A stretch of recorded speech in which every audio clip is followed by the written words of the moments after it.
यहाँ बैठा अपनी किस्मत का मातम मना रहा हूँ। मन तो कर रहा है एक छलांग मारूं गंगा में, सब खत्म हो जाएगा। फिर न रहेगा ये समीर, न रहेंगी ये सारी समस्याएं। उसके इस ख्याल के बीच अचानक एक गूंजती हुई आवाज आई, ऐसा करके कुछ नहीं बदलेगा बेटा। समस्याएं साथ लेकर मरोगे तो उनसे मरकर भी पीछा नहीं छूटेगा। उससे तो अच्छा है उन्हें यहीं जीते जी सुलझा लो, फिर यहाँ भी सुकून मिलेगा और वहाँ भी। तरुण चौंक गया। उसने धीरे से पीछे मुड़कर देखा। वहीं घाट की सीढ़ियों पर एक वृद्ध बाबा खड़े थे। उम्र कोई 60 वर्ष, सिंदूरी टीका, सफेद दाढ़ी से ढका चेहरा, गले में राम नाम लिखा गमछा, आंखों में गहरी शांति, पर वो शांति जैसे ज्वालामुखी की तरह गूंज रही थी। बजरंग बली के भक्त और इस हाल में। बाबा बोले, हनुमान जी के भक्तों को यूं जीवन से हार मान लेना शोभा नहीं देता। उनके भक्तों में वही आत्मबल होना चाहिए जो स्वयं पवनपुत्र में था। समीर थोड़ा चौंका और बोला, बाबा आपको कैसे पता कि मैं हनुमान भक्त हूँ? बाबा मुस्कुराए, बेटा जो लॉकेट तेरे गले में हनुमान जी की तस्वीर लिए झूल रहा है वो खुद बता रहा है। अच्छा एक बात बता, हनुमान चालीसा पढ़ता है? हाँ बाबा, मंगलवार और शनिवार को पढ़ लेता हूँ और बाकी दिन मोबाइल पर सुनता हूँ। बाबा अब गंभीर हो गए। बेटा तुम्हारे पास जीवन की हर समस्या का हल है। तुम्हारे पास वो कवच है, वो मंत्र है, वो शक्ति है, पर तुम उसका उपयोग ही नहीं कर रहे। क्या हनुमान चालीसा सिर्फ सुनने और रटने की चीज है? वो तो जीवन की दिशा बदलने वाला अद्भुत ब्रह्मास्त्र है, पर तुमने उसे एक आदत बना लिया, आस्था नहीं। मैं समझा नहीं बाबा। हनुमान चालीसा बहुत लोग पढ़ते या सुनते हैं, लेकिन वो सभी उसकी शक्ति को नहीं जानते। हनुमान चालीसा कोई साधारण पाठ या स्तुति नहीं है, वो एक तंत्र है, एक ऐसी युक्ति जिसे अगर तुम्हें जागृत करना और उसका प्रयोग करना आ जाए तो हनुमान जी की कृपा से तुम्हारी सारी परेशानियां दूर हो सकती हैं। इतना ही नहीं, तुम्हें वह सब कुछ मिल सकता है जिसकी तुम्हें इच्छा है, करियर या किसी परीक्षा में सफलता, दुश्मनों का विनाश, बुरी शक्ति और नकारात्मक ऊर्जा से रक्षा। यहाँ तक कि हनुमान चालीसा को सिद्ध कर लेने से ऐसी ऐसी शक्तियाँ और सिद्धियाँ प्राप्त हो जाती हैं जिनके बारे में तुम सोच भी नहीं सकते। मगर बाबा ऐसा कैसे हो सकता है? हनुमान चालीसा में तो बस 40 चौपाया है, उनमें कोई मंत्र वगैरह तो है नहीं। वो 40 चौपाया ही अपने आप में ऐसे शक्तिशाली सिद्ध मंत्र हैं जो किसी भी संकल्प को सिद्ध कर सकते हैं। बस तुम्हें हनुमान चालीसा की साधना करने का तरीका पता होना चाहिए। बाबा क्या आप बताएंगे मुझे वो तरीका? हनुमान जी में मेरी सबसे ज्यादा श्रद्धा है। हाँ क्यों नहीं, समझ लो हनुमान जी ने ही मुझे तुम्हारे पास भेजा है, तुम्हें तुम्हारे संकटों से उभारने के लिए। ऐसा करना, कल सुबह संकट मोचन मंदिर आ जाना, वहीं मैं तुम्हें बताऊंगा हनुमान चालीसा से कैसे हर संकल्प को, हर इच्छा को पूरा किया जा सकता है। बाबा की बात सुनकर समीर को विश्वास हुआ कि हनुमान जी ने खुद उसे रास्ता दिखाया है। इसलिए वह अगली सुबह तैयार होकर संकट मोचन हनुमान मंदिर पहुंच गया, जहां उसे मिलने वाली थी हनुमान चालीसा की शक्ति।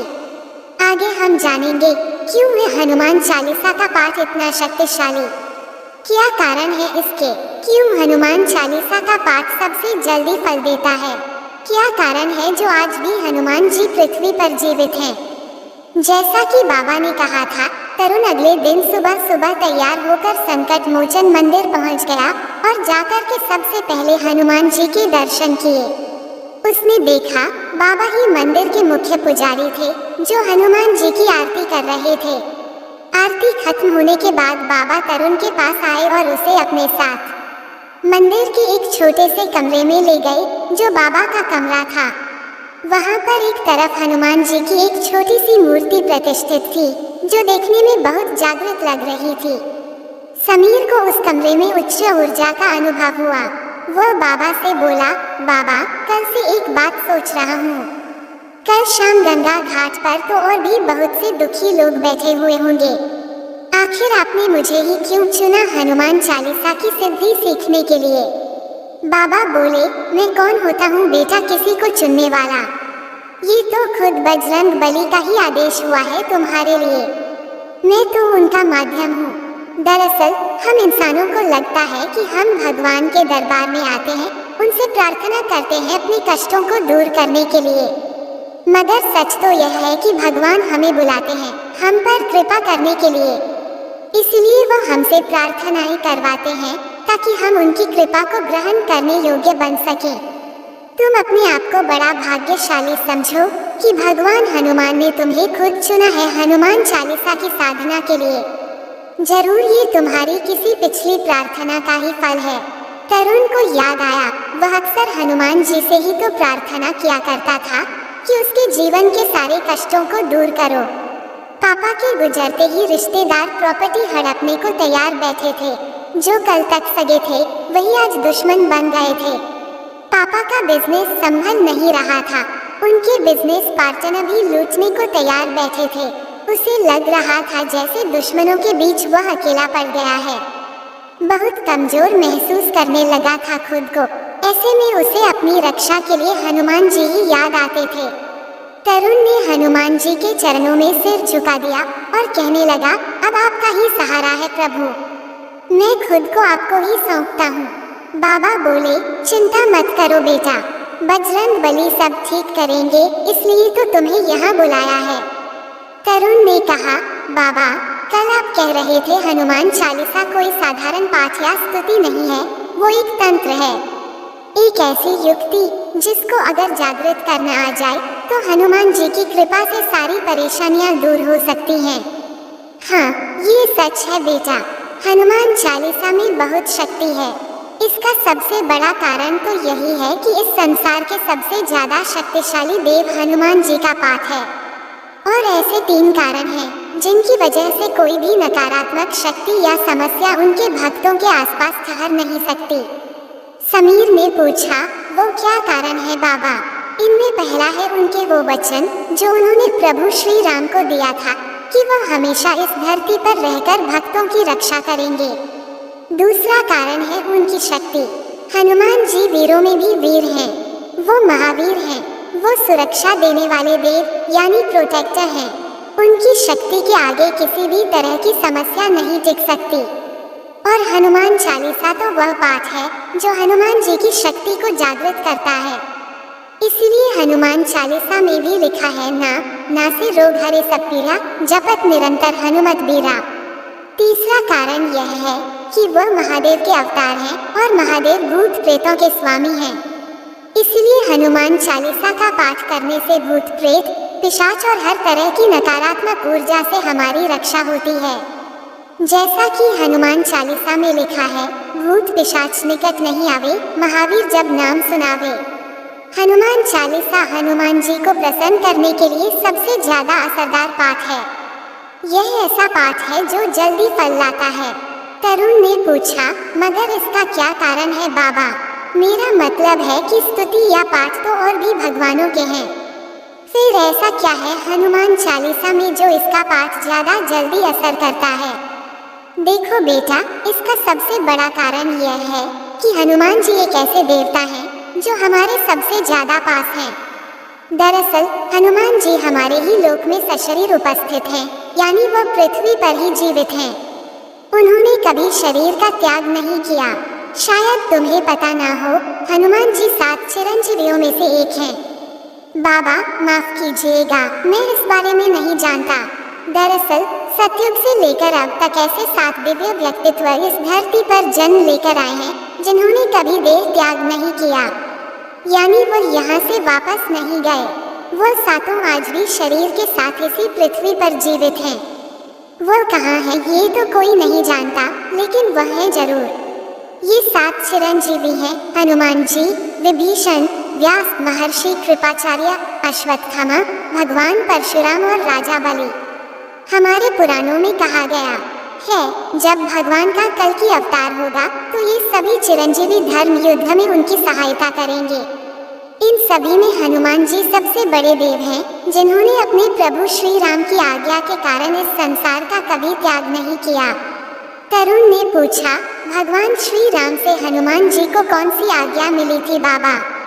बाबा ने बताया, जब प्रभु श्री राम ने इस संसार को छोड़ने का और जल समाधि लेने का निर्णय लिया तब हनुमान जी बहुत विचलित हो गए और वो श्री राम से कहने लगे कि प्रभु, अगर आप ही यहाँ नहीं रहेंगे तो मैं रहकर क्या करूँगा?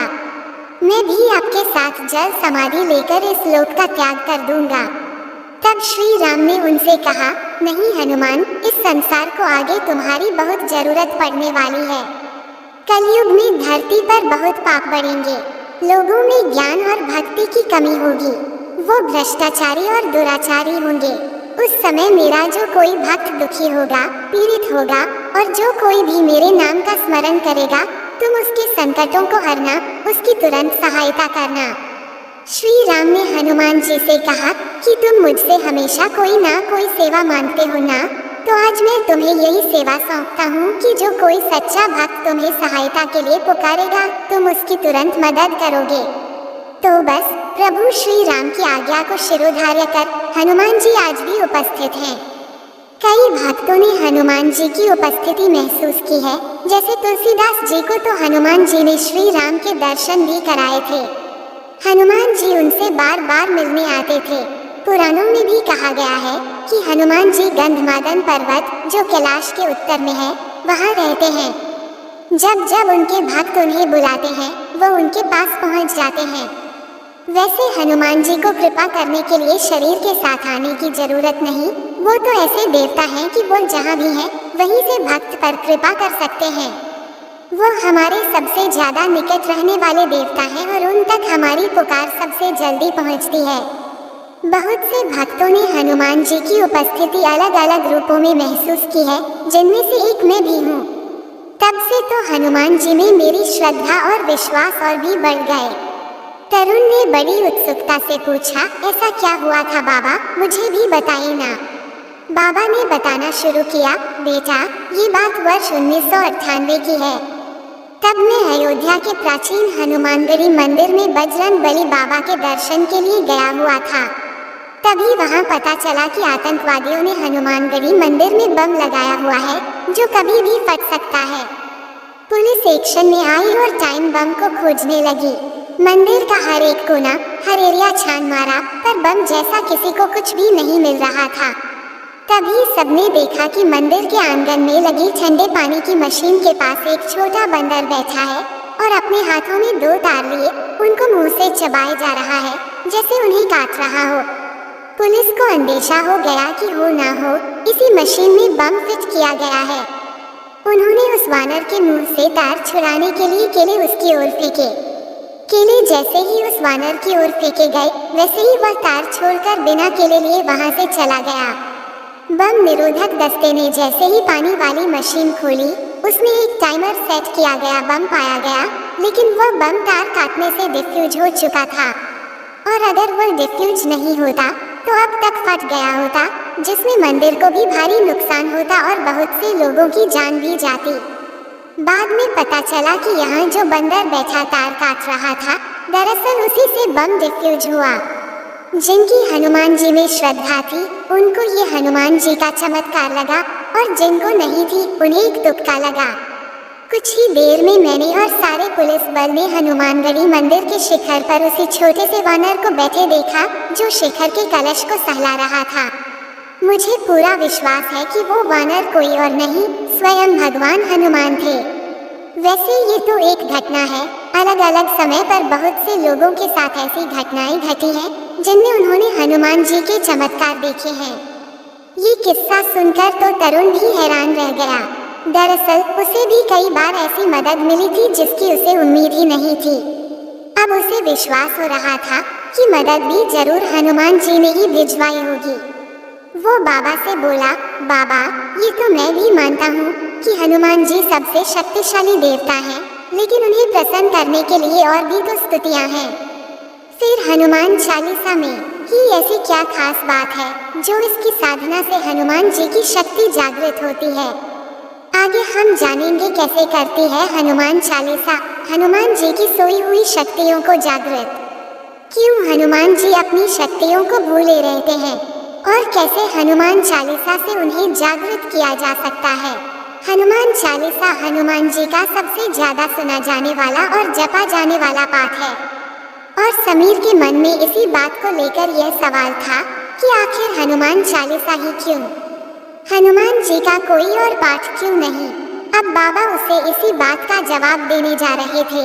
देखो बेटा, तुलसीदास जी ने हनुमान चालीसा को इस तरह से लिखा है कि यह पाठ हनुमान जी की सोई शक्तियों को जागृत करता है। दरअसल हनुमान जी में बहुत अलग अलग तरह की शक्तियाँ, रिद्धि सिद्धियाँ हैं जो उन्हें देवताओं से वरदान में मिली थी, लेकिन ऋषि मुनियों से मिले एक श्राप के कारण वह तब तक जागृत यानी एक्टिवेट नहीं होते जब तक हनुमान जी को उनकी याद ना दिलाई जाए। मगर बाबा, मुझे ये बात समझ नहीं आ रही कि हनुमान जी तो इतने शक्तिशाली देव हैं, ऊपर से मन, वचन, कर्म से शुद्ध और पवित्र हैं। उन्होंने तो कभी किसी ऋषि मुनि का बुरा नहीं किया होगा, वे तो भक्तों के रक्षक हैं, फिर उन्हें कोई श्राप कैसे मिल सकता है। दरअसल बात ऐसी है कि हनुमान जी को सभी देवताओं ने उनके बचपन में ही अलग अलग तरह के वरदान और सिद्धियां देकर उनकी शक्ति को बढ़ा दिया था, मगर तब उम्र में छोटे होने की वजह से उनमें शक्तियों को संभालने की समझ नहीं थी। भले ही वह शक्तिशाली हो गए थे, मगर थे तो बच्चे ही। वो बाल सुलभ चंचलता में ऋषि मुनियों के साथ शरारत कर दिया करते थे, जैसे कभी छोटा सा रूप लेकर जंगल में जाकर छिप जाते, कभी आकार बड़ा करके लोगों को डरा देते, कभी ध्यान में आंखें बंद करके बैठे हुए तपस्वियों को ऊपर हवा में उठा देते या किसी को पेड़ पर बिठा देते। हालांकि हनुमान जी के हिसाब से तो वह छोटी शरारतें ही थी, लेकिन उनकी शक्ति की वजह से छोटी शरारत भी बड़ी हो जाती थी और दूसरों के लिए बड़ी मुश्किलें खड़ी कर देती थी। और इसी कारण एक बार एक ऋषि ने उन्हें श्राप दे दिया, ओ शैतान बालक, तूने अपनी शक्तियों से यहाँ हम सबको बड़ा परेशान किया हुआ है, इसलिए मैं तुझे श्राप देता हूँ कि तू अपनी सारी शक्तियों को इसी क्षण भूल जाए ताकि फिर किसी को न सता सके। अब जैसे ही यह खबर हनुमान जी के माता पिता को पता चली तो वो उन ऋषि के पास जाकर उनसे माफी मांगने लगे। तब उन ऋषि ने अपना श्राप वापस लेते हुए कहा, यह बालक वैसे तो अपनी शक्तियों को भूला रहेगा, लेकिन जब इसे इसकी शक्तियों की जरूरत होगी तब किसी की याद दिलाने पर इसे उनकी याद आ जाएगी और यह उनका उपयोग कर सकेगा। साथ ही इसमें हमेशा इतनी विवेक बुद्धि रहेगी कि यह कभी भी शक्तियों का गलत उपयोग नहीं करेगा। तब से श्राप के कारण हनुमान जी को उनकी शक्तियों की याद दिलानी पड़ती है और यह काम हनुमान चालीसा करती है। वो कैसे बाबा? बेटा, हनुमान चालीसा की चौपाइयों पर जरा ध्यान दो, क्या कह रही हैं। सूक्ष्म रूप धरी सेनी दिखावा, विकट रूप धरी लंक जरावा, भीम रूप धरी असुर संहारे, रामचंद्र के काज सवारे, लाया सजीवन लखन जियाए, श्री रघुबीर हर्षि उर लाए। यानी ये हनुमान जी आपने माता सीता को सूक्ष्म रूप में दर्शन दिए, लेकिन विशाल रूप बनाकर लंका को जलाया, भीम का रूप बनाकर असुरों को मारा और श्री राम के कार्य को पूरा किया। आप ही हैं जिन्होंने संजीवनी बूटी लाकर लक्ष्मण जी के प्राण बचाए। इसी तरह हनुमान चालीसा में आता है, संकट कटे मिटे सब पीरा, जो सुमिरै हनुमत बलबीरा। यानी जो हनुमान जी का ध्यान करता है, उनकी साधना करता है, उसके सारे कष्ट मिट जाते हैं, सारे संकट दूर हो जाते हैं। ये सभी आसान भाषा में लिखे हुए ऐसे चमत्कारिक मंत्र हैं जो हनुमान जी को उनकी शक्ति याद दिलाते हैं। अगर पूरे मन से भक्ति भाव से हनुमान चालीसा पढ़ी जाए तो हनुमान जी की शक्तियाँ जागृत होती हैं और भक्त की रक्षा करती हैं, उसके बिगड़े काम ऐसे ही बनाती हैं जैसे जरूरत पड़ने पर श्री राम के असंभव दिखने वाले काम भी उन्होंने सवारे थे। इसलिए हनुमान चालीसा को इतना शक्तिशाली माना गया है क्योंकि इसकी एक एक चौपाई हनुमान जी की शक्तियों को जागृत कर उनके श्राप के असर को समाप्त करती है। मगर ऐसा कैसे होता है बाबा? क्या इसके पीछे कोई तंत्र या साइंस है? तंत्र भी तो साइंस ही है बेटा। विज्ञान चाहे ऊर्जा का हो या पदार्थ का, उसके कुछ नियम होते हैं। इसी तरह कोई भी साधना नियमों से ही चलती है। हनुमान चालीसा की साधना के भी नियम हैं, पर उन्हें बताने से पहले मैं तुम्हारे सवाल का जवाब देता हूँ। हनुमान चालीसा का पाठ करने से हमारे और हनुमान जी की शक्तियों के बीच में एक एनर्जी चैनल बनता है। उस चैनल से हमें हर तरह की शक्ति मिलती है, शक्ति विचारों की, भावनाओं की, ऊर्जा की, शरीर की।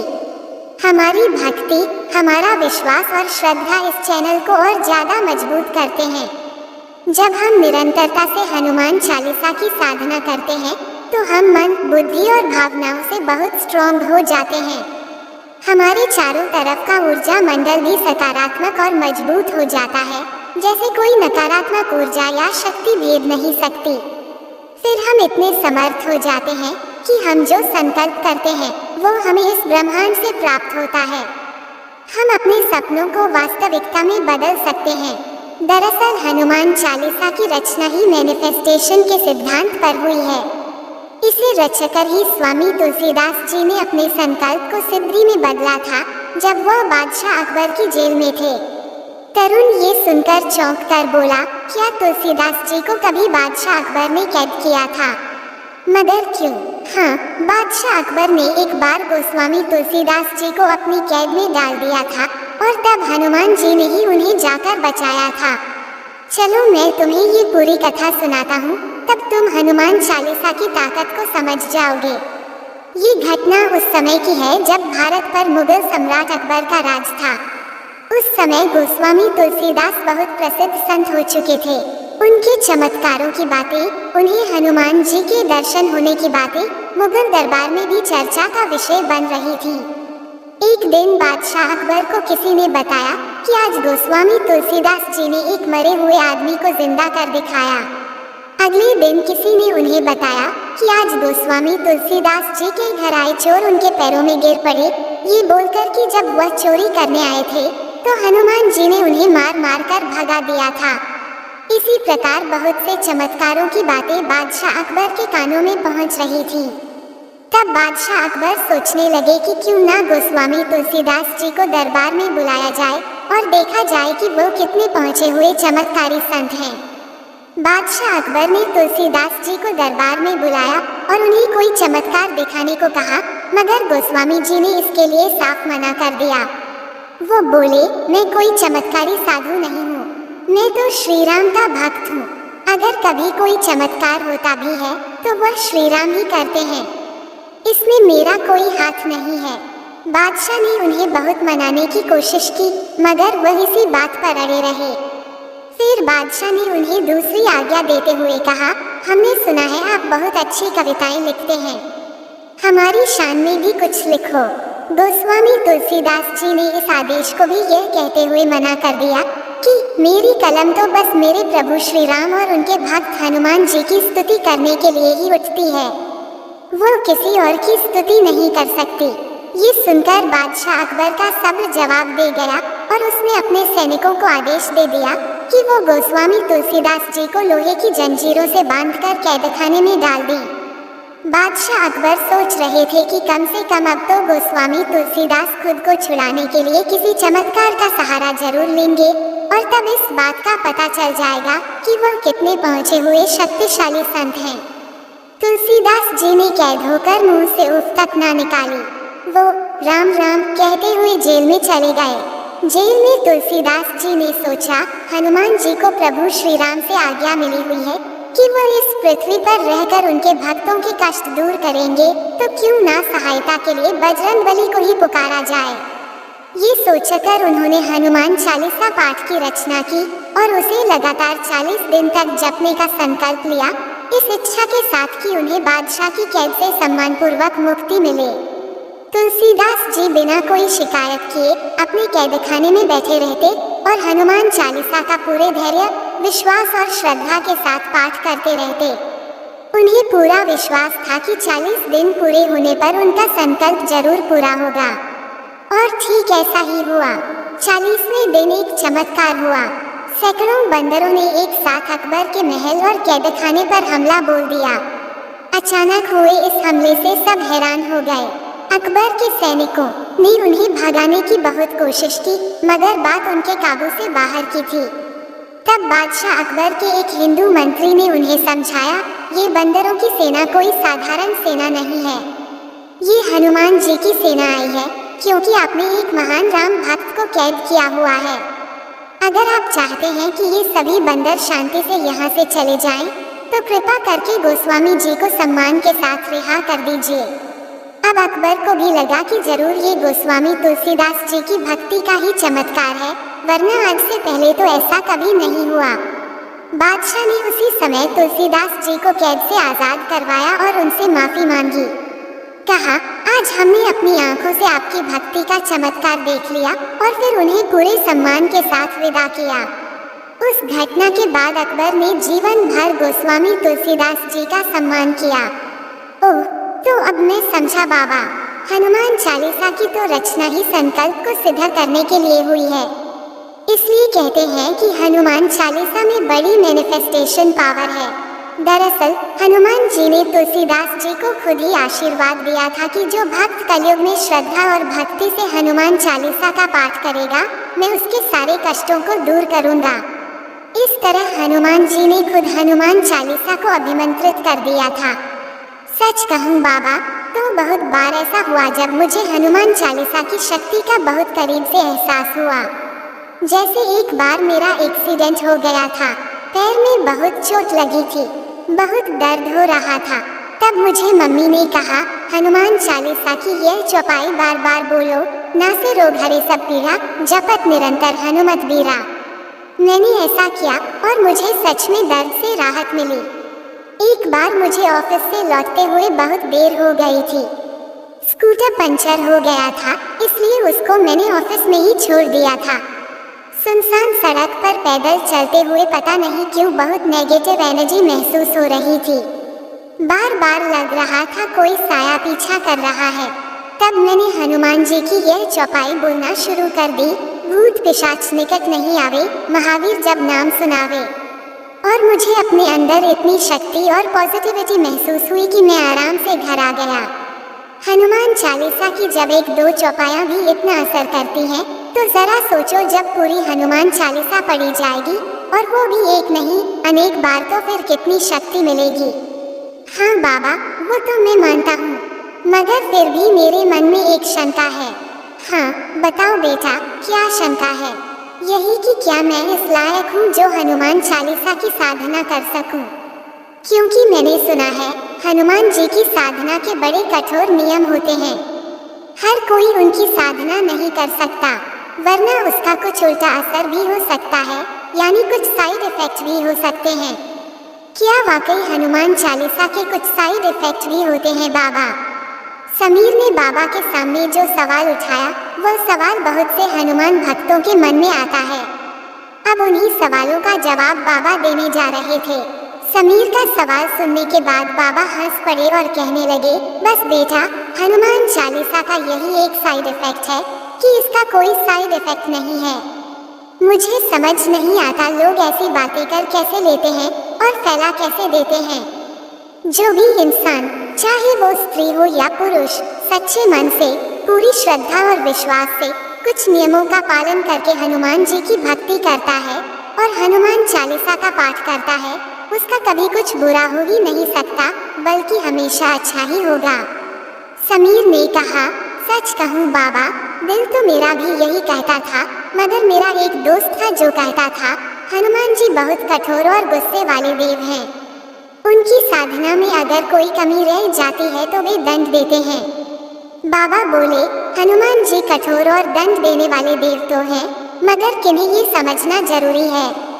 देखो बेटा, जो लोग बुरे कर्म करते हैं, स्वार्थी हैं, लोभी हैं, अहंकारी हैं, किसी का बुरा करने के लिए साधना करते हैं, दूसरों को कष्ट देते हैं, भक्ति के नाम पर किसी को छलते हैं, ऐसे लोगों के लिए हनुमान जी जरूर कठोर देव हैं। श्री रामचरितमानस में एक जगह श्री राम जी कहते हैं, निर्मल मन जन सो मोहि पावा, मोहि कपट छल छिद्र न भावा। और यही बात हनुमान जी की भक्ति में भी लागू होती है। उनको और शुद्ध मन की भक्ति प्यारी है। छल कपट करने वाले, लोभी, स्वार्थी इंसानों की भक्ति वे स्वीकार नहीं करते। दरअसल कुछ लोग देवी देवताओं की साधना इसलिए नहीं करते कि उनका भला हो, बल्कि इसलिए करते हैं कि जिन्हें वे पसंद नहीं करते उनका बुरा हो जाए। तो ऐसे संकल्प के साथ हनुमान चालीसा का कोई पाठ करता है तो उसका जरूर बुरा हो सकता है। हनुमान चालीसा में बताया गया है, साधु संत के तुम रखवारे, असुर निकंदन राम दुलारे, यानी हे श्री राम के दुलारे, आप सज्जनों की रक्षा करते हैं और दुष्टों का नाश करते हैं। तो बस यही साइड इफेक्ट्स तो है, लेकिन दुष्टों के लिए है। और एक बात कि हनुमान जी सात्विक देव हैं। उनकी साधना में शराब, मांसाहार, सिगरेट जैसे व्यसन नहीं चलते, बल्कि शुद्ध सात्विक भोजन के साथ साधना की जाती है। अगर उनकी प्रकृति के विपरीत भक्त आचरण करेगा तो भी उसे कुछ नुकसान हो सकता है, या हो सकता है कि उसकी साधना सफल ही न हो। तरुण ये सुनकर कहने लगा, मैं समझ गया बाबा। मैंने तो ये भी सुन रखा था कि हनुमान चालीसा की साधना करने से मन संसार से दूर हो जाता है। भक्त हनुमान जी की तरह वैराग्य और ब्रह्मचर्य की तरफ मुड़ जाता है, फिर उसमें भावनाएं नहीं बसती, वो वज्र के समान ही कठोर हो जाता है। बाबा मुस्कुराते हुए कहने लगे, देखो बेटा, यहाँ पहले ही एक बात समझने की जरूरत है कि संसार कहाँ किसको जा रहा है। आजकल अगर कोई इंसान दोस्तों के साथ बैठकर पार्टी नहीं कर रहा, शराब सिगरेट नहीं पी रहा, बेकार के मनोरंजन में नहीं फंसा हुआ है, न ही ब्रांडेड कपड़ों, फोन, घड़ियों जैसे गैजेट्स में उलझा हुआ है, जो शांति से संयम भरा जीवन जी रहा है, ऊपर से मंदिर जाता है, सत्संग करता है, तो ऐसे संतुलित और अनुशासित जीवन जीने वाले इंसान को बाकी लोग कहने लगते हैं, ये तो सन्यासी हो गया है, वैरागी हो गया है, मोह माया और संसार से दूर हो गया है। दरअसल उन लोगों के लिए संसार का मतलब है सांसारिक आकर्षणों और लालच में उलझना, पैसा, स्टेटस कमाने की अंधाधुंध दौड़ में शामिल होना, व्यसन करना। और जो इससे दूर धर्म के अनुकूल जीवन जी रहा है, उसे लोग वैरागी मान लेते हैं, जबकि ऐसा नहीं है। हनुमान जी की भक्ति करने से, हनुमान चालीसा पढ़ने से इंसान के अंदर के विकार दूर हो जाते हैं। लालच, स्वार्थ, बेकार की इच्छाएं मिट जाती हैं। खान पान में संयम आता है। सिगरेट, शराब, जुआ, वासना, अनैतिक आचरण जैसे व्यसन दूर हो जाते हैं। उसका मन निर्मल और पवित्र होता जाता है। फिर वह अपनी सांसारिक जिम्मेदारियां निभाता है और भक्ति करता है। उसके अंदर न कुछ खोने का डर रहता है, न कुछ पाने का लालच। वो अपनी सारी चिंताएं हनुमान जी को सौंपकर निश्चिंत जीवन जीता है और गाता है, सब सुख लह तुम्हारी सरना, तुम रक्षक काहू को डरना। यानी जब सारे सुख हनुमान जी की शरण में है और जब वह रक्षक भी है, तो क्यों किसी से डरना, ना किसी इंसान से, ना परिस्थिति से, ना दुर्भाग्य से, ना सफलता से। और इस विश्वास के साथ उसका जीवन सुख, शांति और आनंद से बीतता है। समीर ने पूछा, बाबा, एक ब्रह्मचर्य वाली बात पर भी बहुत कंफ्यूजन फैला हुआ है। ऐसा कहा जाता है क्योंकि हनुमान जी ब्रह्मचारी हैं, इसीलिए उनके भक्तों को भी पूरी तरह से ब्रह्मचर्य का पालन करना चाहिए, तभी हनुमान जी की साधना की जा सकती है। बाबा ने बताया, हाँ, ये बात सच है कि हनुमान जी बाल ब्रह्मचारी हैं, लेकिन इसका मतलब ये बिल्कुल नहीं है कि कोई संसारी या गृहस्थ इंसान हनुमान चालीसा नहीं पढ़ सकता या हनुमान जी की कोई दूसरी पूजा नहीं कर सकता। हनुमान जी गृहस्थ के विरोधी देव नहीं हैं। उनके आराध्य भगवान श्री राम भी तो गृहस्थ है ना, फिर उन्हें गृहस्थ भक्तों से क्या दिक्कत हो सकती है। तरुण ने फिर पूछा, तो फिर ऐसा क्यों कहा जाता है कि हनुमान जी की पूजा करने के लिए ब्रह्मचारी होना जरूरी है। बाबा कहने लगे, दरअसल लोगों को ब्रह्मचर्य का असली अर्थ ही नहीं पता है। ब्रह्मचर्य का अगर शाब्दिक अर्थ समझा जाए तो वो है ब्रह्म में विचरण करने वाला, यानी एक ऐसा इंसान जिसका मन हमेशा ईश्वर की भक्ति में लीन हो, जिसके मन में कोई विकार ना हो, जिसकी अंतरात्मा पूरी तरह से शुद्ध, निर्मल और भक्ति से भरी हो। पुराने समय में ऐसे कितने ऋषि मुनि, तपस्वी और गुरु होते थे जो ईश्वर की साधना करते थे, लेकिन वह गृहस्थ भी होते थे। उनकी पत्नी और संतानें भी होती थीं, लेकिन वह धर्म के अनुसार आदर्श जीवन जीते थे। एक ऐसा गृहस्थ इंसान जो मन से शुद्ध है, जिसके व्यवहार में जरा भी छल कपट नहीं, बुरी या बेकार की इच्छाएं, वासना नहीं, जिसका अपने शरीर और इंद्रियों पर नियंत्रण है, जो एक अनुशासित और संयमित जीवन जीता है, वो ब्रह्मचर्य का पालन ही कर रहा है। दूसरी तरफ एक ऐसा इंसान जिसके किसी से भले ही शारीरिक संबंध ना हो, लेकिन उसके मन में विकार, वासना, बुरी इच्छाएं हों, जिसका अपने मन, बुद्धि और शरीर पर कोई कंट्रोल ना हो, जो भक्ति ना करता हो वो ब्रह्मचारी नहीं है।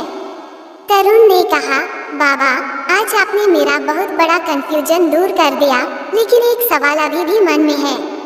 मेरी मम्मी भी हनुमान चालीसा पढ़ती हैं, वो हनुमान भक्त हैं, लेकिन मेरी दादी हमेशा उन्हें टोका करती थी कि औरतों को हनुमान जी की पूजा नहीं करनी चाहिए। हनुमान जी औरतों की पूजा स्वीकार नहीं करते क्योंकि वह ब्रह्मचारी हैं। क्या ये सही है? बाबा कहने लगे, देखो बेटा, ऐसा किसी भी शास्त्र में नहीं लिखा है कि औरतें हनुमान जी की पूजा नहीं कर सकती। हाँ, लेकिन एक बात का ध्यान जरूर रखना है, जब भी कोई भक्त भगवान की भक्ति करता है तो वो उससे एक विशेष प्रकार का भाव संबंध रखता है, जैसे दास भाव, जिसमें भक्त खुद को भगवान का दास मानता है। हनुमान जी खुद श्री राम से यही भाव रखते हुए भक्ति करते हैं। एक होता है वात्सल्य भाव, जिसमें भक्त भगवान को अपने पुत्र समान मानता है, जैसे बहुत से लोग घर में लड्डू गोपाल जी यानी श्री कृष्ण भगवान के छोटे रूप की वात्सल्य भाव से पूजा करते हैं। एक होता है माधुर्य भाव, जिसमें भगवान को अपना प्रेमी या पति मानकर पूरा जीवन उसके प्रति समर्पित रहा जाता है, जैसे मीराबाई की कृष्ण भक्ति थी। तो खुद को हनुमान जी का दास मानकर, खुद को उनका आश्रित मानकर उनकी भक्ति की जा सकती है, लेकिन माधुर्य भाव से हनुमान जी की भक्ति नहीं की जा सकती। समीर कहने लगा, मैं समझ गया बाबा, मैं भी यही सोचा करता था कि भगवान की नजरों में तो सब भक्त बराबर होने चाहिए। उनकी नजरों में तो भक्त में किसी भी तरह का भेद नहीं होना चाहिए, और आज आपने मेरी शंका दूर कर दी। अब मैंने जो एक और बात सुन रखी है कि रोज हनुमान चालीसा पढ़ने से इंसान कठोर हो जाता है, उसकी भावनाएं, इमोशन खत्म हो जाते हैं, तो क्या सच में ऐसा है? बाबा कहने लगे, अच्छा एक बात बताओ, मैं रोज हनुमान चालीसा का पाठ करता हूँ, वह भी 100 बार, तो क्या मेरे अंदर की भावनाएं मर गईं? क्या मेरा दिल पत्थर का हो गया? और अगर ऐसा होता तो क्या गंगा किनारे जब तुम बैठे हुए थे तो मुझे तुम्हारा दुख नजर आता? नहीं ना। दरअसल लोगों को किसी सच्चे हनुमान भक्त को देखकर लग सकता है कि वह कठोर हो गया है। इसका कारण यह है कि हनुमान चालीसा के प्रभाव से हमारा मन, बुद्धि, शरीर सभी बलशाली हो जाते हैं। दूसरे लोग छोटी छोटी बातों पर परेशान हो जाते हैं, चिंता और तनाव में आ जाते हैं, जबकि एक हनुमान भक्त कठिन से कठिन परिस्थिति में भी शांत और स्थिर रहना सीख जाता है। आसपास की घटनाएं उसके अंदर भावनाओं की उथल पुथल नहीं मचाती, इसलिए उसे देखकर किसी सामान्य आदमी को लग सकता है, अरे इसे तो किसी बात का कोई फर्क ही नहीं पड़ रहा, इसके अंदर की तो भावनाएं मर गई, ये तो कठोर हो गया। जबकि ऐसा नहीं है। हनुमान चालीसा का साधक दीपक की लो नहीं रहता है, जो हवा से हिल जाए वही एक चमकता सूर्य बन जाता है, जिसे कोई तूफान भी छू नहीं सकता। तरुण बाबा की बातों से बहुत संतुष्ट था। वह कहने लगा, आपने तो मेरे सारे कंफ्यूजन दूर कर दिए बाबा। अब मैं जल्द से जल्द हनुमान चालीसा की साधना शुरू करना चाहता हूँ। अब कृपा करके मुझे बताइए कि मैं कैसे शुरू कर सकता हूँ।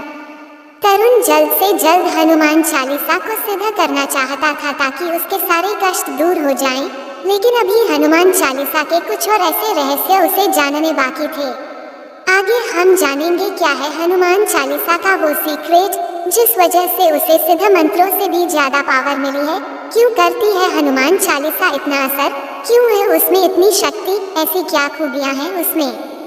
समीर से बात करते हुए बाबा समझ गए थे कि अभी उसको हनुमान चालीसा की इतनी समझ नहीं है कि वो उसे सिद्ध कर सके और उसकी पावर को यूज कर सके, इसलिए अब बाबा तरुण को हनुमान चालीसा की पूरी समझ देने जा रहे थे।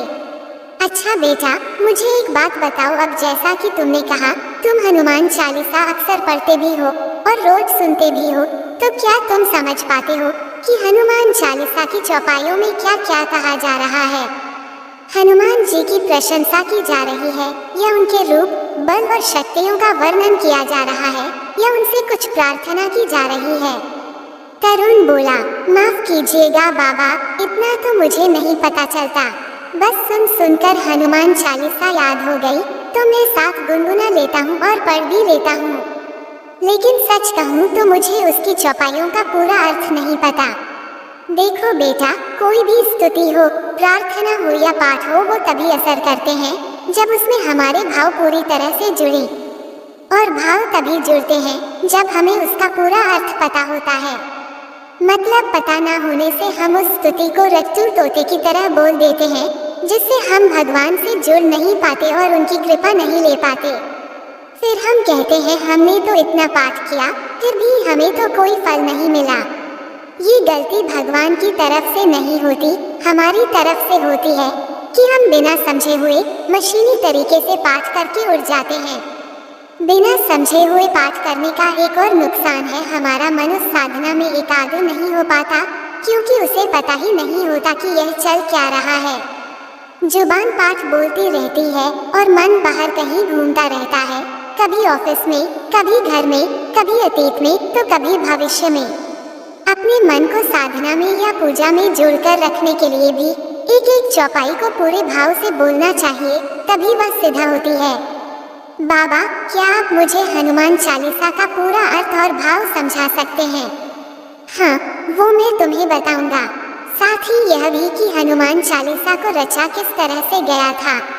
दरअसल तुलसीदास जी ने हनुमान चालीसा को इस तरह से रचा है कि उसकी एक एक चौपाई एक मंत्र की तरह काम करती है और हनुमान जी की सोई शक्तियों को जागृत करती है। आखिर की एक दो चौपाइयाँ छोड़कर बाकी सभी चौपाइयों में हनुमान जी से सीधा कुछ नहीं मांगा जा रहा, बल्कि उन्हें उनकी किसी न किसी विशेषता या शक्ति के बारे में याद दिलाते हुए कहा जा रहा है कि आप में ये शक्ति है जिससे भक्तों का ऐसा ऐसा फायदा होता है। और आखिर में तुलसीदास जी ने हनुमान जी से यह कहा है, जो ये पढ़े हनुमान चालीसा होए सिद्धि साखी गौरीसा। इसका अर्थ है कि भगवान शंकर इस बात के साक्षी हैं कि जो इस हनुमान चालीसा का पाठ करेगा उसका संकल्प या मनोरथ निश्चित ही सफल होगा। इस तरह से तुलसीदास जी ने हनुमान चालीसा में हनुमान जी की सभी शक्तियों को जागृत करके उसे आखिर में अभिमंत्रित कर दिया है कि जो भी इसे पढ़ेगा उसे निश्चित ही इसका फल मिलेगा। और इसलिए हनुमान चालीसा का पाठ इतना शक्तिशाली और असरदार होता है क्योंकि तुलसीदास जी ने अपनी भक्ति के दम पर इसे अभिमंत्रित किया हुआ है। यही हनुमान चालीसा का रहस्य है। हाँ, एक और बात है जो हनुमान चालीसा के प्रभाव को बढ़ाती है और वो है हनुमान चालीसा की चौपाइयों से पहले कहा गया एक दोहा, जो गुरु और श्री राम के यश का वर्णन करने वाला है। वैसे अगर तुम किसी और भगवान की स्तुति या पाठ को देखो तो उसमें सीधा उस देवी देवता की स्तुति शुरू होती है, उन्हीं की महिमा का वर्णन शुरू होता है, लेकिन हनुमान चालीसा में ऐसा नहीं है। समीर ने कहा, बाबा, आज आपने मेरा बहुत बड़ा कंफ्यूजन दूर कर दिया, लेकिन एक सवाल अभी भी मन में है। मेरी मम्मी भी हनुमान चालीसा पढ़ती हैं, वो हनुमान भक्त हैं, लेकिन मेरी दादी हमेशा उन्हें टोका करती थी कि औरतों को हनुमान जी की पूजा नहीं करनी चाहिए। हनुमान जी औरतों की पूजा स्वीकार नहीं करते क्योंकि वह ब्रह्मचारी हैं। क्या ये सही है? बाबा कहने लगे, देखो बेटा, ऐसा किसी भी शास्त्र में नहीं लिखा है कि औरतें हनुमान जी की पूजा नहीं कर सकती। हाँ, लेकिन एक बात का ध्यान जरूर रखना है, जब भी कोई भक्त भगवान की भक्ति करता है तो वह उससे एक विशेष प्रकार का भाव संबंध रखता है, जैसे दास भाव, जिसमें भक्त खुद को भगवान का सेवक मानता है। हनुमान जी खुद श्री राम से यही भाव रखते हुए भक्ति करते हैं। एक होता है वात्सल्य भाव, जिसमें भक्त भगवान को अपने पुत्र समान मानता है, जैसे बहुत से लोग लड्डू गोपाल की पूजा करते हैं। एक होता है माधुर्य भाव, जिसमें भक्त भगवान को अपना प्रेमी या पति मानता है, जैसे मीराबाई ने श्री कृष्ण को अपना सब कुछ मान लिया था। तो हनुमान जी की भक्ति दास भाव में की जा सकती है, लेकिन माधुर्य भाव से नहीं। समीर बोला, बिल्कुल सही बाबा, मैं भी यही सोचता था कि भगवान की नजरों में कोई भेदभाव नहीं होता। अब मेरी शंका पूरी तरह से दूर हो गई। एक और बात मैंने सुनी है, तरुण ने कहा कि रोज हनुमान चालीसा पढ़ने से इंसान कठोर हो जाता है, भावनाएं खत्म हो जाती हैं। क्या ये सच है? बाबा मुस्कुराए और बोले, अच्छा एक बात बताओ, मैं रोज 100 बार हनुमान चालीसा का पाठ करता हूँ, तो क्या मेरे अंदर की भावनाएं मर गईं? क्या मेरा दिल पत्थर का हो गया? और अगर ऐसा होता तो क्या गंगा किनारे बैठा तुम्हारा दर्द मुझे नजर आता? नहीं ना। दरअसल हनुमान चालीसा का पाठ साधक को आंतरिक रूप से इतना मजबूत बना देता है कि वह छोटी छोटी बातों में विचलित नहीं होता। उसका मन, बुद्धि, शरीर सभी स्थिर और शक्तिशाली हो जाते हैं। इसलिए जब वह कठिन से कठिन परिस्थिति में भी शांत रहता है तो लोगों को लगता है उसकी भावनाएं मर चुकी हैं। जबकि सच तो यह है कि वह दीपक की लौ नहीं बल्कि सूर्य बन गया है जिसे कोई तूफान भी नहीं बुझा सकता। समीर ने संतोष से कहा, बाबा, अब मैं हनुमान चालीसा की साधना शुरू करना चाहता हूँ। कृपया बताइए मैं कैसे शुरू करूँ? बाबा बोले, हनुमान चालीसा की साधना करने से पहले उसका ज्ञान होना जरूरी है। अब मैं तुम्हें एक एक करके पूरी हनुमान चालीसा का भाव और उसका रहस्य समझाऊंगा।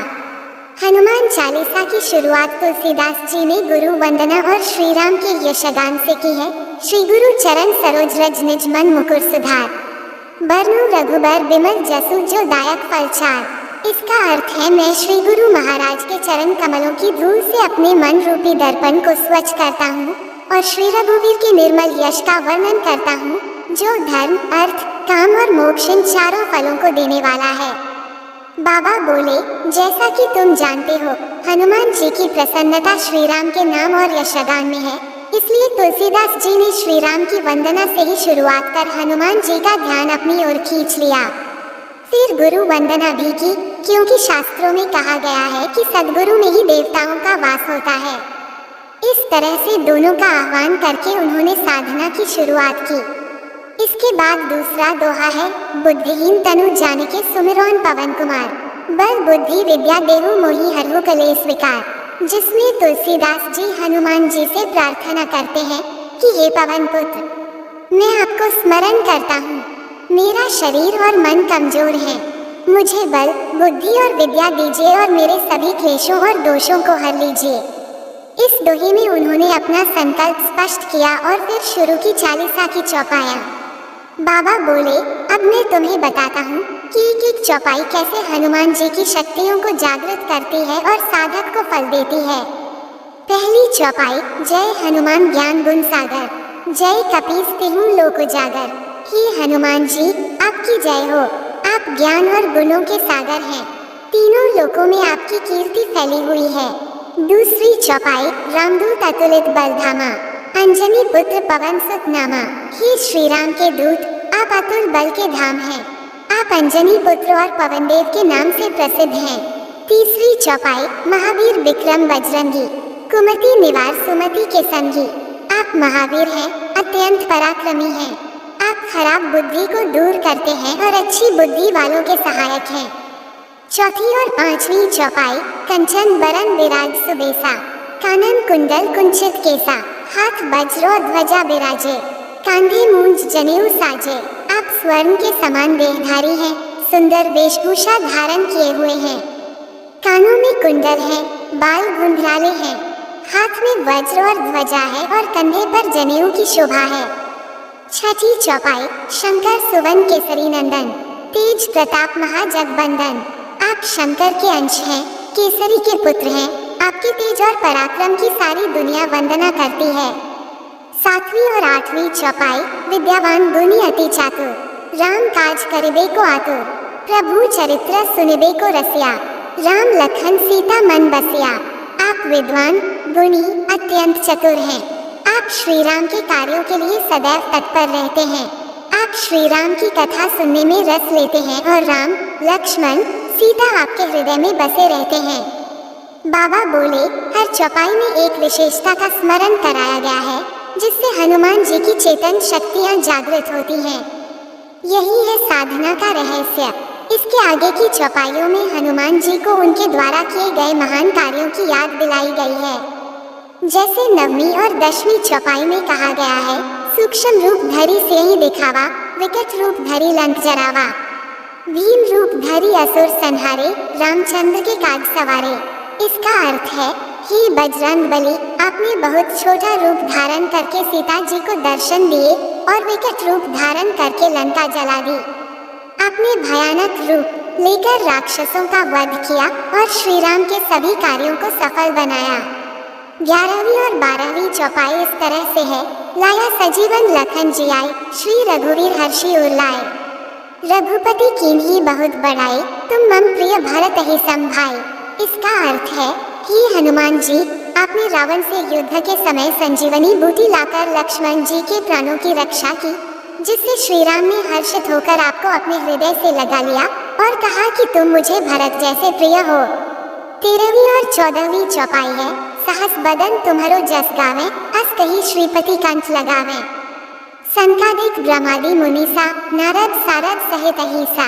इसका अर्थ है भगवान श्री राम कहते हैं कि 1000 मुखों वाले शेषनाग भी आपके गुणों का गान करते हैं। सनक, सनातन, संकुमार, ब्रह्मा, नारद, सरस्वती और शेषनाग सहित सभी देवता और ऋषि आपके गुणों का गान करते हैं, फिर भी आपके गुणों का पूरा वर्णन नहीं कर सकते। 15वीं चौपाई है। यम कुबेर दिग्पाल जहाँ ते, कवि कोबिद कही सके कहाँ ते। अर्थात आपके सभी कार्य इतने महान हैं कि यमराज, कुबेर और अन्य दिशा के रक्षक भी, यहाँ तक कि विद्वान कवि और पंडित भी आपके यश का पूरी तरह वर्णन नहीं कर सकते। 16वीं और 17वीं चौपाई है।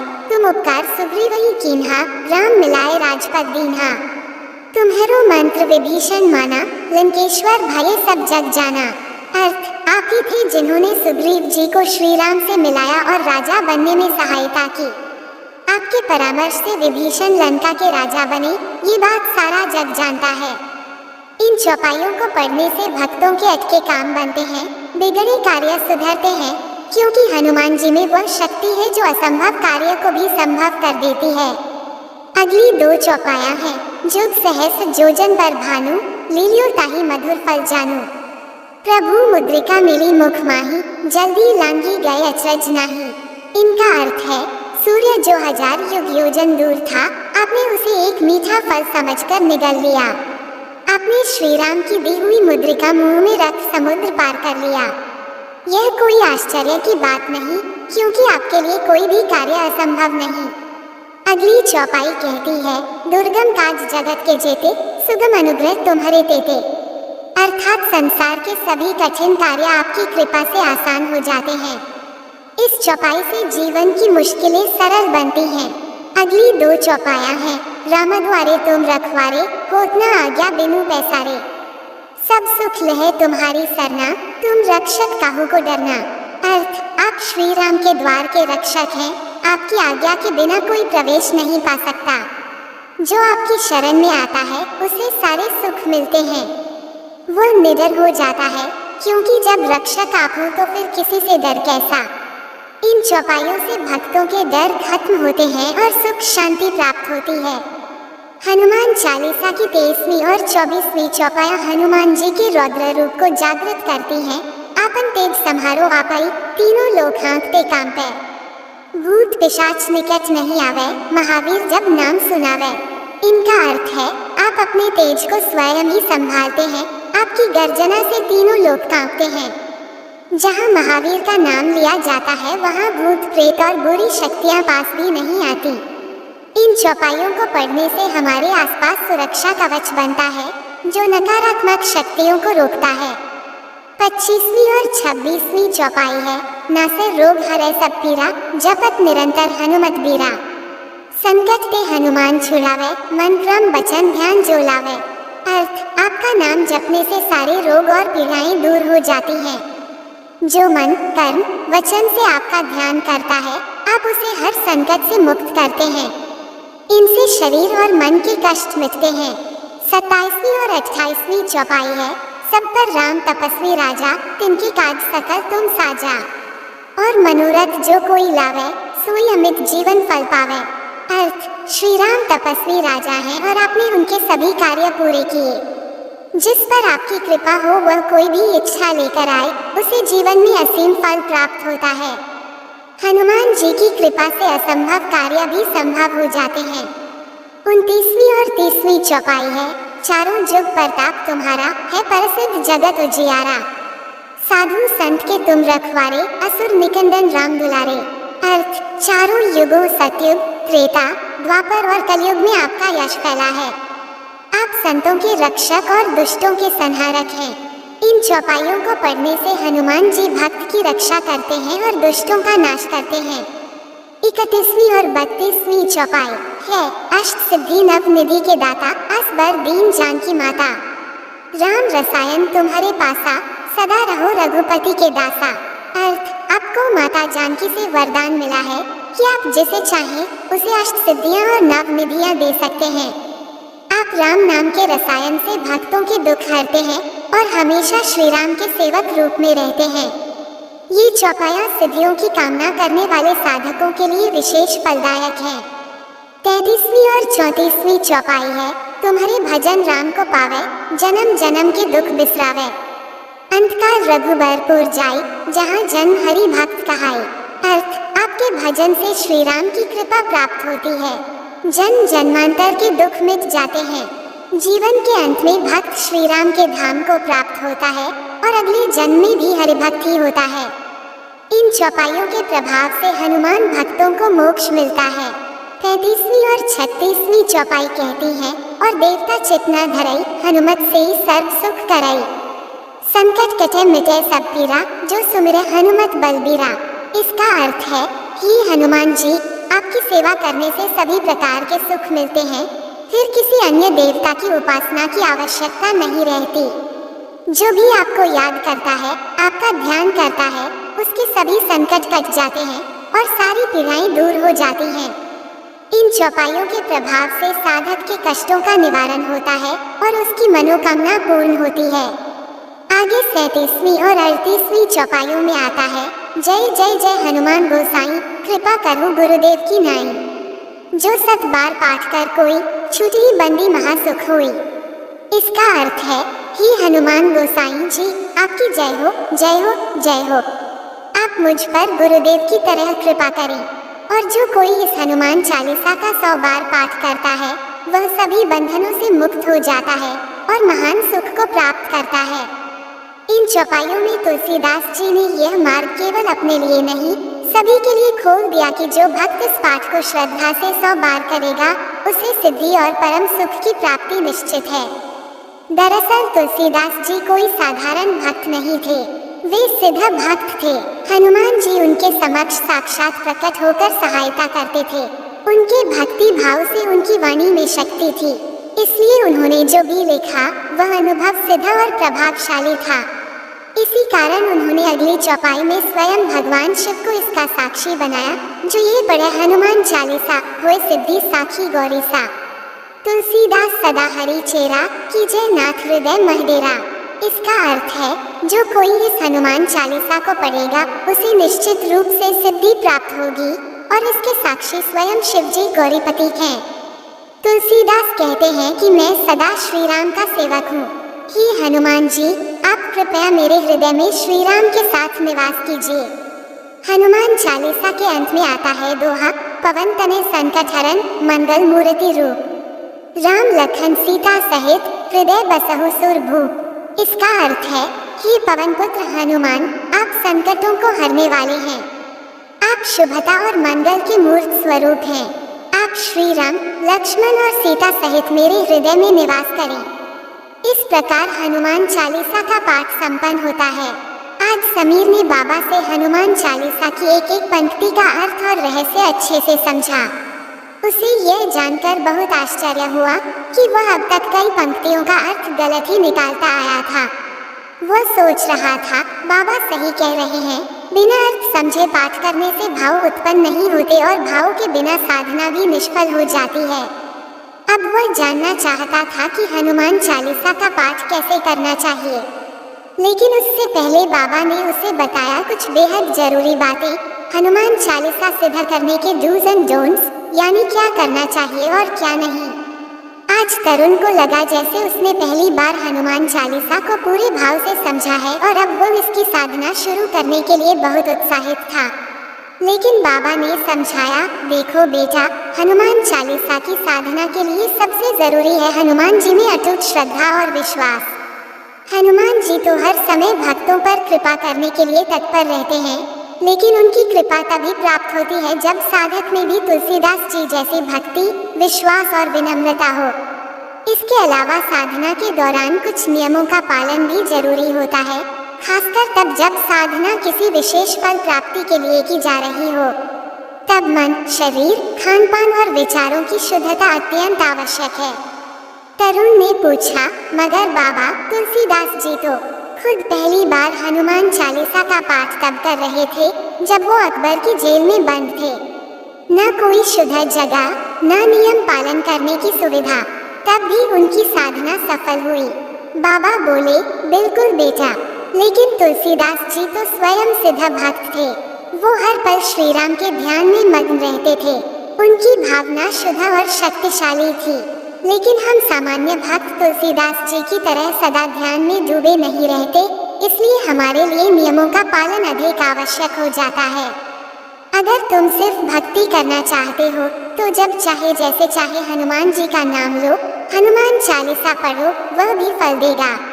लेकिन अगर तुम्हारा लक्ष्य विशेष सिद्धि, कार्य सिद्धि या जीवन में चमत्कारी बदलाव लाना है तो फिर नियमों का पालन करना अनिवार्य हो जाता है। बाबा ने आगे कहा, हनुमान चालीसा की साधना के दिनों में सबसे जरूरी बात होती है शुद्धता। वह भी केवल शरीर की नहीं, विचारों की, भावनाओं की, खान पान की और व्यवहार की। हनुमान जी सात्विक, ब्रह्मचारी और निष्काम सेवा भाव वाले देव हैं। वे भोग की नहीं, भाव की भाषा समझते हैं। उनका पूजन चढ़ावे से नहीं, सच्ची भक्ति से होता है। इसलिए मांस, मछली, अंडा, शराब, सिगरेट, तमाम प्रकार के नशे और तामसिक भोजन से दूर रहना चाहिए। अगर शुरू में त्याग कठिन लगे तो घबराना नहीं, हनुमान जी की कृपा से समय के साथ बुद्धि खुद ही शुद्ध हो जाती है। साथ ही साधना के दौरान ब्रह्मचर्य का पालन भी आवश्यक होता है। मन और कर्म में वासना से दूर रहना चाहिए। झूठ बोलना, गुस्सा करना, किसी की बुराई, ईर्ष्या, द्वेष, छल या लालच, ये सब साधना में बाधक हैं। गलत विचारों, गंदे मनोरंजन, भड़काऊ फिल्मों और अश्लीलता से दूर रहना चाहिए, क्योंकि ये हमारे विचारों को दूषित करते हैं और साधना का प्रभाव खत्म कर देते हैं। हाँ, एक और बात जो मैं तुम्हें पहले भी बता चुका हूँ, इस साधना का संकल्प भी शुद्ध और सात्विक होना चाहिए। जैसे तुलसीदास जी ने अपनी रक्षा का संकल्प लेकर हनुमान चालीसा को रचा था, इसी तरह से साधक अपने या किसी दूसरे के भले के लिए, उसके कष्टों को दूर करने के लिए, सुख, समृद्धि, शांति, निर्भयता जैसी कृपा पाने के लिए, अपनी सुरक्षा और रक्षा के लिए तो साधना कर सकता है, लेकिन किसी के बुरे के लिए नहीं। हनुमान जी तो रक्षक हैं, किसी के भक्षक नहीं। और एक खास बात, आज देखो बेटा, दिखावे का जमाना है। लोग एक व्रत भी रखते हैं तो कोशिश करते हैं कि 4 लोगों को उसके बारे में बताएं, सोशल मीडिया पर अपडेट करें। सांसारिक चीजों के लिए प्रदर्शन करना है तो करें, लेकिन किसी भी तरह की आध्यात्मिक साधना का प्रदर्शन बिल्कुल नहीं करना चाहिए। साधना जितनी हो सके गुप्त रूप से ही की जानी चाहिए, वरना उसका असर कम होता है। किसी भी तरह का दिखावा, प्रदर्शन भक्त का अहंकार बढ़ाता है और हनुमान जी को अहंकार बिल्कुल भी पसंद नहीं। बल्कि साधना काल में जितना हो सके ज्यादा से ज्यादा सेवा भाव रखते हुए दूसरों की मदद करनी चाहिए, वह भी बिल्कुल निस्वार्थ भाव से, क्योंकि निष्काम सेवा हनुमान जी का जीवन सूत्र है। इसके लिए दान कर सकते हैं, कहीं श्रम सेवा कर सकते हैं, किसी भी तरह से किसी दूसरे का भला करने की कोशिश करनी चाहिए। ऐसा करने से एक तो हमारा अहंकार गिरता है और मन शुद्ध होता है, ऊपर से हनुमान जी भी जल्दी प्रसन्न होते हैं। हनुमान चालीसा की साधना हमेशा स्नान करके और साफ सुथरे कपड़े पहनकर करनी चाहिए। कभी भी काले या नीले रंग के कपड़े पहनकर पाठ नहीं करना चाहिए, क्योंकि रंगों का भी अपना प्रभाव होता है। हनुमान जी की साधना के लिए सफेद, पीला, केसर या लाल रंग अच्छा है। चालीसा का पाठ रोज एक ही आसन पर, एक ही स्थान पर बैठकर और एक ही समय पर करना चाहिए। इससे साधना की जगह पर आध्यात्मिक ऊर्जा उत्पन्न होती है, जो हमारी साधना में सहयोग करती है। इसके अलावा जितने दिन की साधना का संकल्प लिया गया है, उतने दिन निरंतरता से पाठ करना चाहिए। ऐसा नहीं कि आज मन नहीं कर रहा या आज कुछ जरूरी काम है तो आज रहने देते हैं, कल कर देंगे। ऐसा करने से साधना भंग हो जाती है और फिर मनचाहा फल नहीं मिलता। वैसे किसी भी साधना में कितने भी नियमों का ध्यान रखा जाए, कोई ना कोई गलती रह ही जाती है। इसलिए साधना पूरी हो जाने पर गलतियों के लिए हनुमान जी से क्षमा प्रार्थना जरूर कर लेनी चाहिए।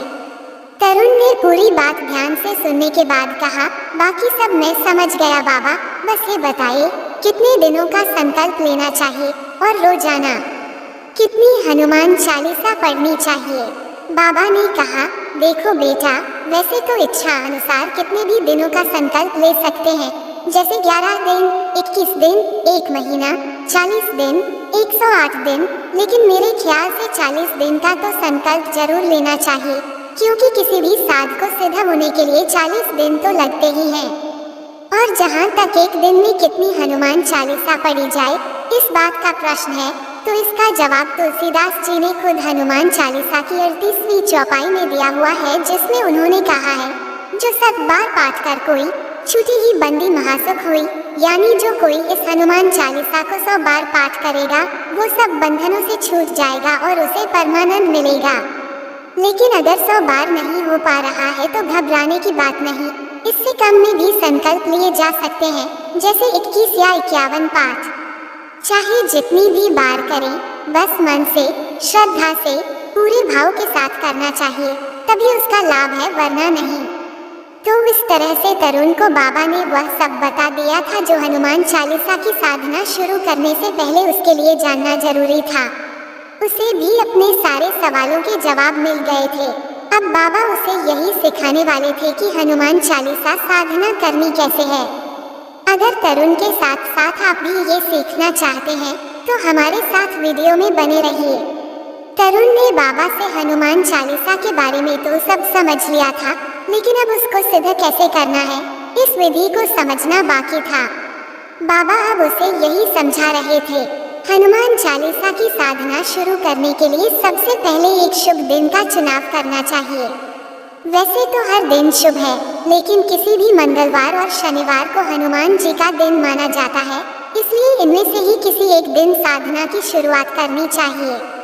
तो किसी भी मंगलवार को सुबह नहा धोकर, साफ कपड़े पहनकर घर के मंदिर में या किसी ऐसी जगह हनुमान जी की प्रतिष्ठा करनी चाहिए जहां पर शांति हो और बिना किसी बाधा के बैठकर साधना की जा सके। हनुमान जी के आसन के लिए एक लाल कपड़ा बिछाना चाहिए और उस पर उनकी प्रतिमा, मूर्ति या फोटो स्थापित करना चाहिए। साथ में गणेश भगवान और भगवान श्री राम जी की भी प्रतिमा या फोटो हो तो बहुत अच्छा है। तरुण ने पूछा, बाबा क्या इसमें किसी डायरेक्शन का भी ख्याल रखा जाता है, जैसे हनुमान जी का मुंह किस दिशा में होना चाहिए और साधना करने वाले का किस दिशा में? बाबा ने कहा, देखो बेटा, वैसे तो हनुमान जी की अलग अलग संकल्प के साथ अलग अलग तरह से पूजा होती है। हनुमान जी के रूप भी अलग अलग हैं, जैसे एक शांत भाव का रूप है जिसमें वो ध्यान में बैठे हैं, एक उनका सेवा भाव का रूप है जिसमें वो श्री राम और माता सीता के चरणों में सिर झुकाए बैठे हैं या उनका कोई काम कर रहे हैं। हनुमान जी का रौद्र रूप भी है, जैसे पंचमुखी हनुमान, एकादशमुखी हनुमान। हनुमान जी के इन रौद्र रूपों की साधना विशेष सिद्धियों के लिए या कुछ विशेष बड़े कष्टों को दूर करने के लिए की जाती है। उनकी साधना के कुछ अलग नियम भी हैं, लेकिन घर में की जाने वाली सामान्य साधना में हनुमान जी का शांत रूप ही रखा जाता है। हनुमान जी का मुंह दक्षिण दिशा की ओर रख सकते हैं, क्योंकि दक्षिण मुखी हनुमान जी कष्टों को जल्दी दूर करने वाले माने जाते हैं।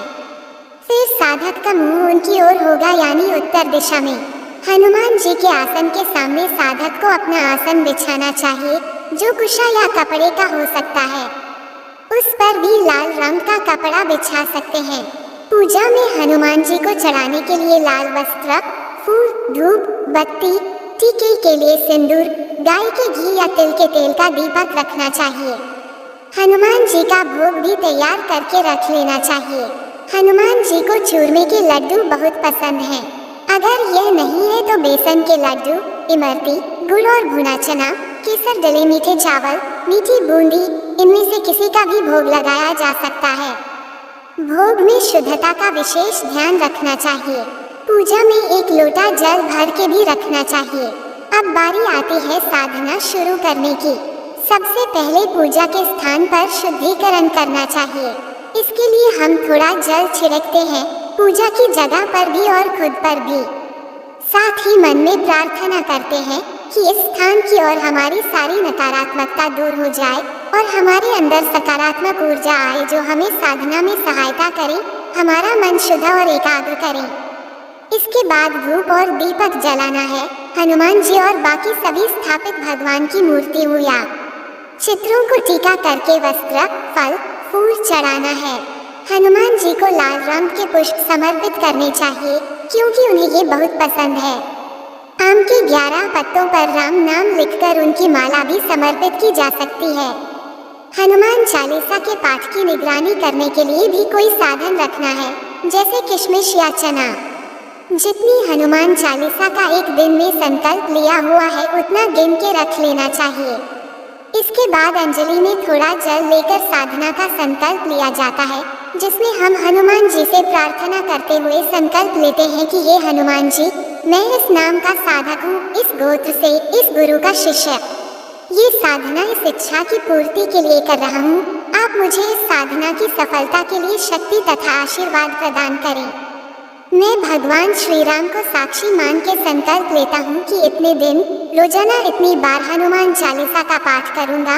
मेरी साधना को स्वीकार करें और हमारे इन कष्टों को, समस्याओं को दूर करें या हमारा ये काम सफल करें।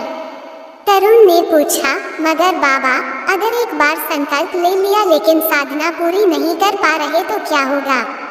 बाबा ने बताया, संकल्प लेकर हम हनुमान जी से वादा कर देते हैं कि अब हम उनकी नियमित साधना करेंगे और संकल्प लेकर पीछे नहीं हटना चाहिए। साधना में कई बार बाधाएं खड़ी होती हैं, बाधाएं भारी भी हो सकती हैं और हमारे मन के खेल भी।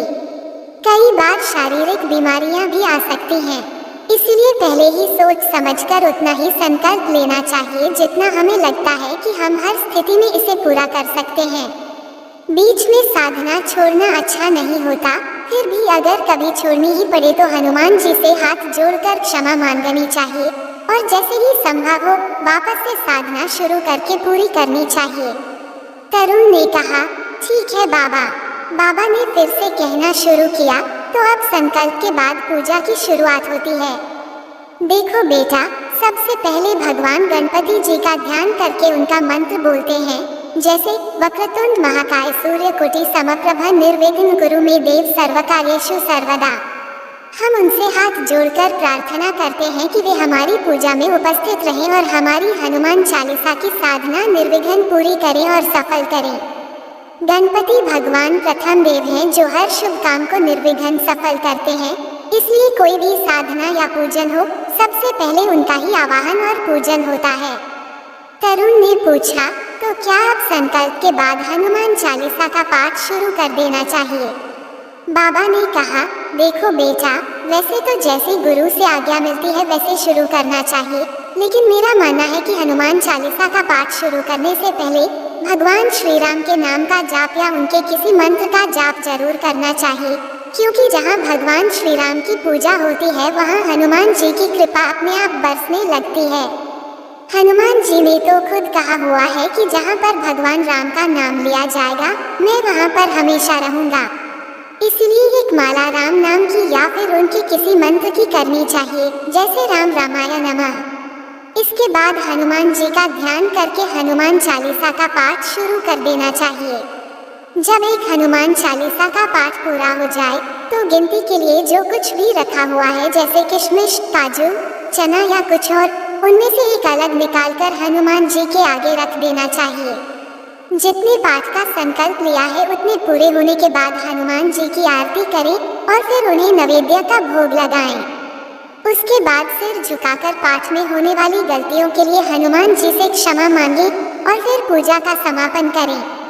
पूजा में जो जल रखा है उसे साधक को पी लेना चाहिए और घर में छिड़क देना चाहिए, इससे घर की नकारात्मकता दूर होती है। यहाँ एक और बात ध्यान रखनी है कि जल उसी को पीना चाहिए जिनके नाम से पूजा का संकल्प लिया गया है। कई बार हम अपने परिवार के किसी सदस्य के लिए संकल्प लेकर पूजा करते हैं, तो फिर साधना का जल उस इंसान को पिलाना चाहिए। जितने दिन का संकल्प लिया है उतने दिन तक रोज इसी तरह से पाठ करने हैं और मन में विश्वास रखना है कि हनुमान जी हमारी साधना को स्वीकार कर रहे हैं। साधना के आखिरी दिन पाठ करने के बाद हनुमान जी के मंदिर जाना चाहिए। उन्हें सिंदूर और तेल का चोला चढ़ाकर प्रसाद लगाकर उनसे प्रार्थना करनी चाहिए कि अगर हमारी साधना में कोई भूल चूक रह गई हो तो उसके लिए क्षमा करें और हम पर अपनी कृपा करें।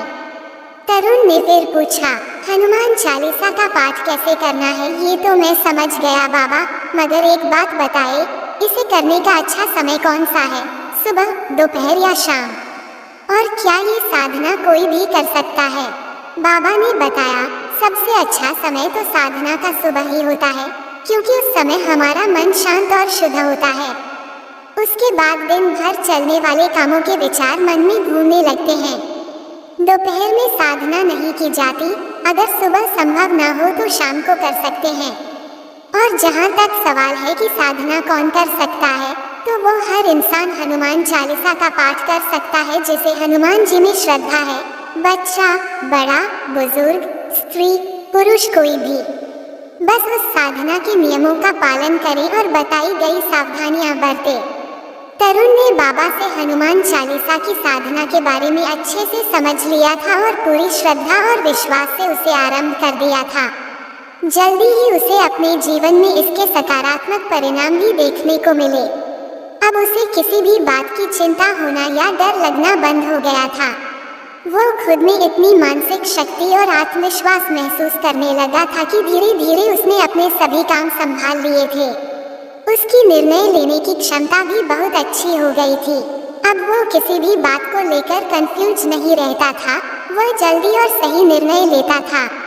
इतना ही नहीं, उसकी वाणी में भी तेज आ गया था। वह जो बोलता, लोग उसकी बात सुनते और उसे मानते।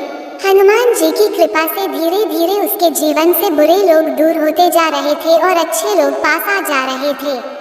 अब तो समीर पक्का हनुमान भक्त बन गया था और साधना पूरी होने के बाद भी नियम से रोज 11 बार हनुमान चालीसा का पाठ किया करता था। बीच बीच में संकट मोचन मंदिर जाके बाबा से भी मिला करता था, उनसे मार्गदर्शन लिया करता था।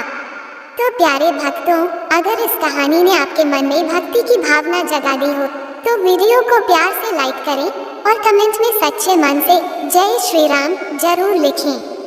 आपकी हर एक टिप्पणी हमारी भक्ति यात्रा को और भी पावन बना देती है।